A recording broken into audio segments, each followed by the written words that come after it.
No, let's go closer to the water. Let's grease it up. Oh, I'm on it.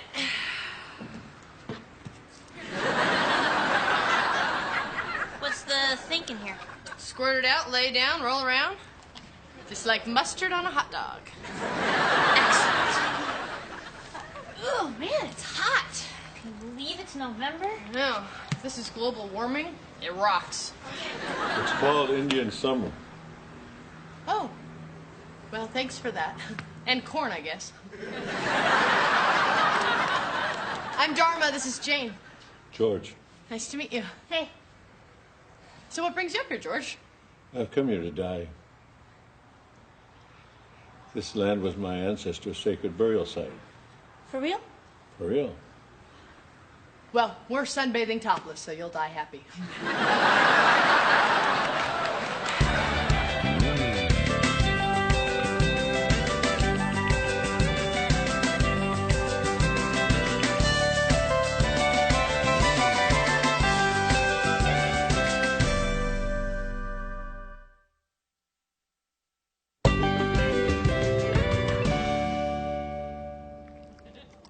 All right. I don't lick your face when you're doing yoga. Go sniff his butt. Hey, honey. Hi.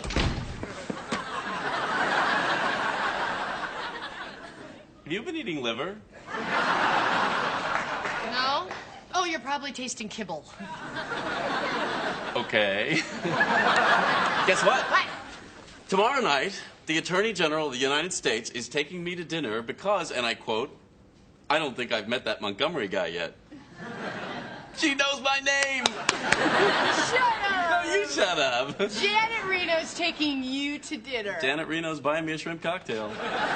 Okay, this sounds kind of shallow, but I kind of want you more now. Oh, yeah. Dharma, why is there an elderly Native American gentleman wearing my bathrobe? Oh, I prefer Indian. George, this is Greg. Greg, this is George. Hello. Hello? Good night. Good night. George is going to stay with us for a little while, What? just till he dies. 2-3 days tops.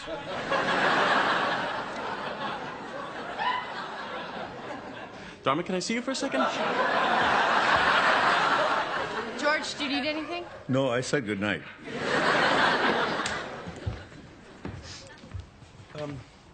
What's going on? Oh, well, I met George on the roof, and he said he's dying, and he has to do it here so that the spirits of his ancestors can find him and help guide his soul to a place of peace. Dharma, don't you think that's a bit incredible? Totally incredible. It's awesome. No, come on. A complete stranger comes up to you on the street, The roof. and the roof, and says, I don't know you, but can I die in your apartment? Maybe it sounds bad when you say it. Besides, Greg, he didn't ask. I invited him. Honey, look, you're a very trusting person, and I love that about you, but there are people out there who prey on people like you. I know that. George is not one of them. How do you know? I just know. I have a feeling. But you can't take a risk like this just because you have a feeling. Why not? I did it with you. Heck, I married you on our first date. Fine, make a good point. So he can stay. One night. God, look at that. Your whole aura just changed. Shut up. Now you shut up. Why don't you both shut up?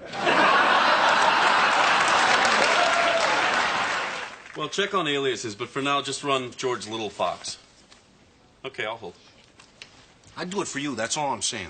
Pete, you're not coming to dinner with Janet Reno and me. Oh, come on, Greg. I mean, you're a good lawyer.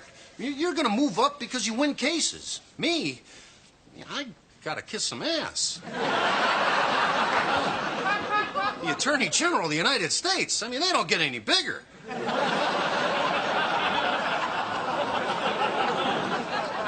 You know what? Slap on some chapstick. You talked me into it. Really? Get lost. All right, I'll be back, though. That you will. What do you mean he doesn't exist? He's in my house. No, Little Fox, not Litter Box. What kind of an Indian name is Litter Box? Well, there's got to be something on the guy. All right, call me back. Hello, hello. Mother, what are you doing here? What, do I need a reason to come and visit my handsome son? Mother. All right, I'm absolutely desperate. The guest speaker at my botanical garden fundraiser has backed out, and I know that you are having dinner this evening with Janet Reno. So I was wondering if... It doesn't hurt to ask. Mother, I really don't feel comfortable asking Janet Reno for a favor. For God's sakes, Gregory, why are you so intimidated by powerful women? All right, how about this? I'm at another table. I choke on a crouton, you Heimlich me. Sure, I get to meet Janet Reno, but you're the big hero. You're too late. Miss Reno is speaking at my fundraiser. Well, that's no fair. I have dibs. You cannot have dibs on the Attorney General. She's mine. Yeah? You willing to choke for her? Because I'm not going to fake it.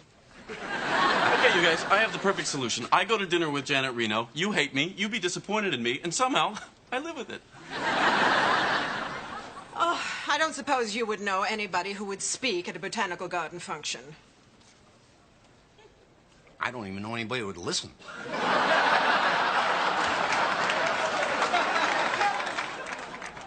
George, you don't have to do that. I know. No. You don't want to spend your last days on Earth doing dishes. Don't you want to do something fun? Like what? I don't know. Is there anything you've ever wanted to do?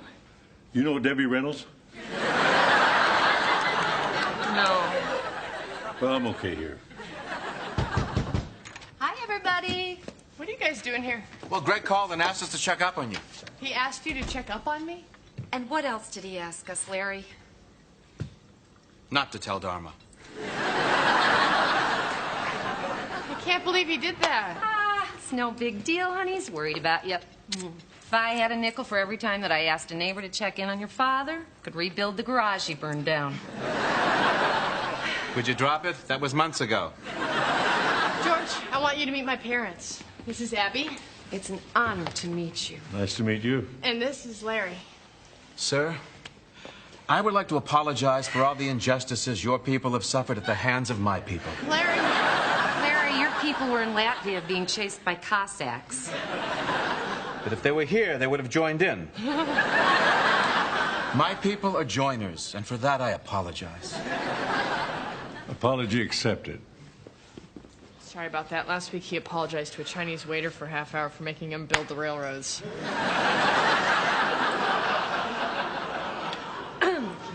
Mr. Little Fox, we understand that you're leaving the physical realm, and I am a student of indigenous cultures, and if there's anything I can do to help, I've been told that I do a very moving Paiute death chant. He's not Paiute. Oh, jeez, is my face red? You ought to see it now. Do you mind if we just sit here and shared your vibe? Okay, you guys, you're embarrassing me in front of my friend. I think George just needs some quiet time to himself now. Yeah, I know, but isn't there going to be some sort of death ritual? I mean, I have all my drums and gourds in the van. Actually, I do have some rituals I must perform. Oh, cool. All right. So what are they? Well, before I go, I must take the feathers from my headdress and let them loose in the wind, and at sunset I must smoke a ceremonial pipe. Uh-huh. What do you put in that pipe? Tobacco. Larry, this is his ritual. Yeah. What else do you need, Mr. Little Fox? Some beetroot to paint my face. How about Love That Red? Could work. Good. Okay, so headdress, pipe, face paint. What else? I must wrap myself in the skin of a bear. I'm sorry, Mr. Little Fox, but we don't condone the killing of animals for any purpose. The killing of Indians we had no problem with. Give it a rest, Lair, okay? I won't give it a rest. We took this man's land and cast him out into the desert, and believe me, my people know about deserts. 40 years we wandered through one. I know, that's why we can't have an Egyptian car.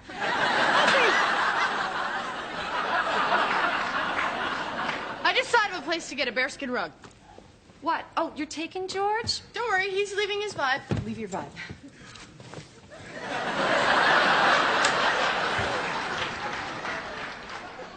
Oh, wow, I can feel it. Hey, don't bogart that vibe. Sorry about that. It's all right. Your father's very amusing. Thank you. And your mother's very patient. You have no idea. Now, this bearskin rug of mine is very valuable. When might I expect him to return it? Oh, that's the thing, Edward. He's going to be buried in it. This guy here, he's not even dead. Oh, he will be by, what do you say, George, Saturday? I'm hoping Friday. I don't want to ruin your weekend. I'm confused here. What the hell's wrong with the casket? Oh, I have had it with politicians. Perhaps I could find a prominent businessman to speak at my function. I'd be happy to do it. Yes, well, let's not panic just yet. Dharma? Who is your friend? You are Kitty. Dharma. Oh, this is George. He wants to die in my rug. Okay. Hand it over. Greg, what are you doing here? Dharma, on your way over when you stopped at the bank, Mr. Little Fox here went into... Followed me? No, of course not. I called a friend of mine at the FBI. You had me followed by the FBI? Because that's who I know who follows people. Dharma, he went into a knife store. Yeah, I know, Greg. He was getting the handle on his hunting knife fixed. He wanted to give it to you as a present for letting him stay in our house. God, I'm so sorry about this, George. That's all right. Your husband really loved you. Oh, yeah, right. If he loves me so much, he should trust me. Dharma. No, don't even start, Greg. First you had me followed, and then you just rush on in here like a big old macho cowboy. Don't say cowboy in front of the Indian. That's okay. I'm a big Dallas fan. I don't even, what? God, I can't even talk to you right now.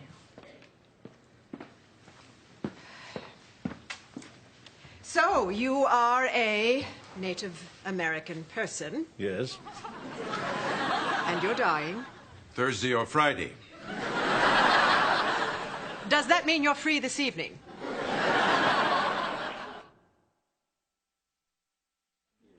Sorry I caused you so much trouble. No, it's not your fault my own husband doesn't trust my judgment.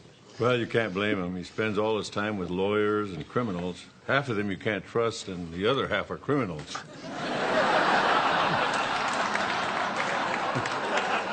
It's actually kind of funny. I think I'll use it in my speech. There you go. There you are. Oh. What is he wearing? I said traditional dress. Kitty, it's Brooks Brothers. It came with the vest. No, I meant headdress, fur, leather, jewelry. Sounds like your friends.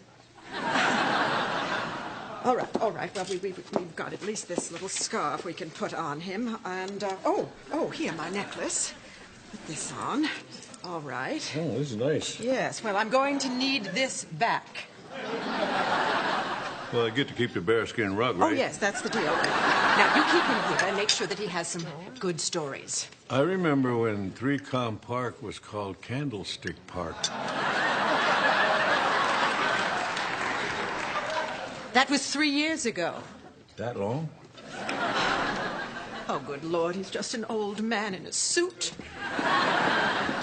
I told you she's fun to mess with. This place is nice. Yeah. Wish we'd have been better fighters. George, the sun's going down. Here. Oh, thank you.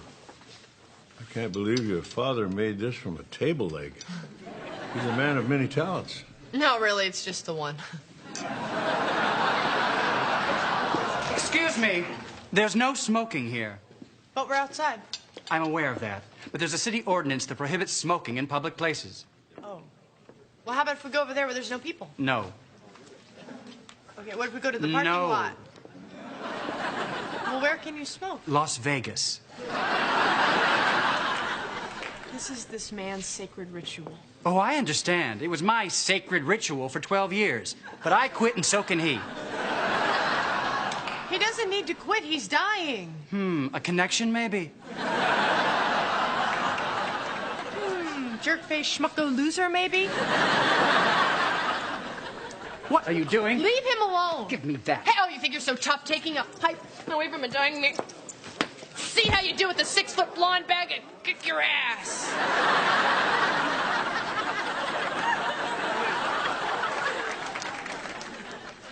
You look nice. Thanks. Really nice. Stop sucking up. That's all I have. Can you take a message for me? Well, a favor? Yeah, sure thing. No problem. Don't have to ask me twice. Greg Montgomery's office. I'll put a good word in for you. Now, hold on. Dharma's in jail. You got to go bail her out. Pete, you're not coming to dinner with Janet Reno. Take the call. Montgomery. Okay, I'll be right there. Pete, you're going to dinner with Janet Reno. Yes! I mean, I'm sorry about Dharma and everything, but yes. I need a favor. Another favor? What is it with you? You got to cover for me. Janet Reno can't find out why I missed the dinner. What am I supposed to tell her? Pete, you're a lawyer. Lie. But I'm a bad lawyer. So what exactly is the formal charge? Smoking in a public place. Right on. We are so proud of you. For violating the smoking ordinance? For violating any ordinance. Larry, I think I voted for that one. So what? We should protest all laws, especially those we believe in. We cannot be slaves to our own beliefs. There you are. Hi, Sergeant Greg Montgomery, Justice Department. There's the paperwork. What are you doing here? Bailing you out. Are you nuts? This is San Francisco. Do you know how hard it is to get arrested in this town? You're supposed to be having dinner with Janet Reno. Yeah, funny thing, I was on my way out the door when I got a phone call. Did you call him? Absolutely not. Well, how did you You were having me followed again? And it's a good thing, too. God, you were unbelievable. Dharma, I knew this guy would cause trouble. He didn't cause trouble, Greg. I caused trouble. That's my girl. Oh, good. There you I are. already bailed her out, Mother. Splendid. But I'm looking for the Native American fellow. He prefers Indian. Oh, why don't these people just pick something and stick with it? Where is he? I thought he was with you. No. Oh, Lord, he's vanished. Oh, no, he couldn't have just vanished. But if he's a shaman, he could have turned into a squirrel and scurried away. Did you check in the trees? I would have noticed a squirrel wearing a $5,000 necklace. You gave him your necklace? Yes. And a bearskin rug, a $200 speaking fee, and a Brooks Brothers suit. I knew it. I never should have trusted this guy. You never did. And I was right. No, you weren't. I'm sure he's just at the apartment. Why would he go back to the apartment? He doesn't have a key. Wrong again. You gave him a key? Great. He's probably cleaned out the entire place by now. Oh, I loved that necklace. Well, think about how he feels. We took all his land, and again, all he winds up with is a string of beads. He's probably got my computer and the TV and your new mountain bike. Yeah, Greg, he's riding over the Golden Gate Bridge right now, watching cartoons and sending email.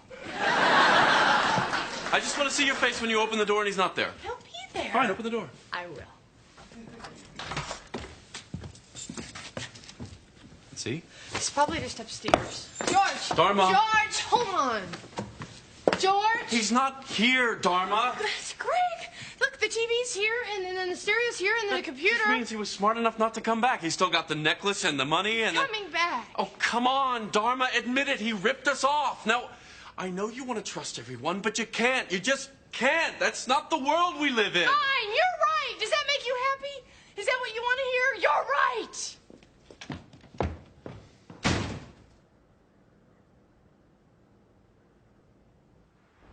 Dharma?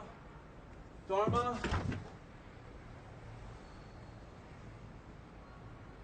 I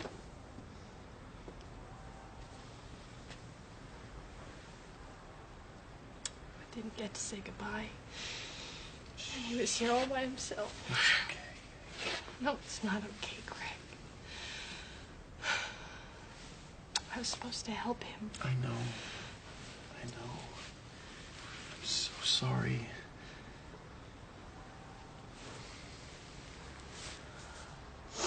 Oh, God, his headdress.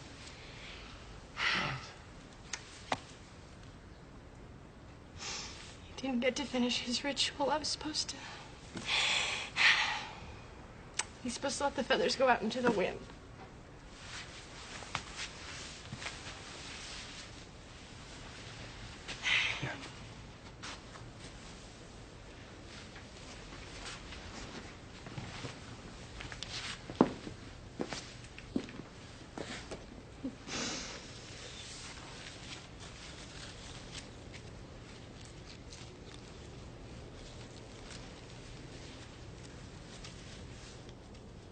So now would be a really bad time to say I told you so.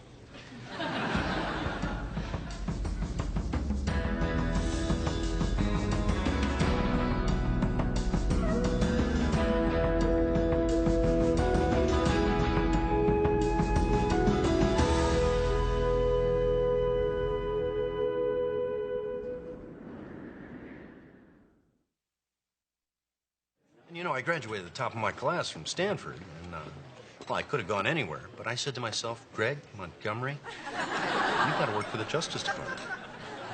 Give something back to the people. Ms. Reno, is that your foot?